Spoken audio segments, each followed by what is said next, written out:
మిథున రాశిలో ఏ నక్షత్రాలు వస్తాయనగా మృగశిర నక్షత్రంలోని 3వ పాదం 4వ పాదం, ఆరుద్ర నక్షత్రంలోని 4 పాదాలు, పునర్వసు నక్షత్రంలోని 1, 2, 3 పాదములు కలిపితే మిథున రాశి. రాశాధిపతి బుద్ధ భగవానుడు.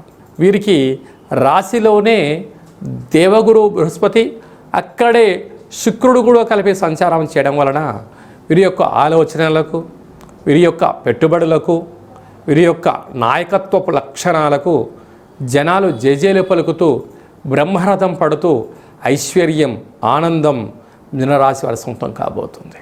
అదే కాకుండా నూతనమైన వస్త్రాలు, బంగారు ఆభరణాలు, గృహాలు, ఇంటికి ఉపయోగపడేటువంటి ఎలక్ట్రానిక్ వస్తువులతో, ఆధ్యాత్మికమైన తీర్థయాత్రలతో ఆనందకరమైన జీవితాన్ని పొందబోతున్నారు. 2వ స్థానంలో ఆత్మకారకుడు రవి, బుద్ధికారకుడు బుధుడు సంచారం చేయడం వలన రాశి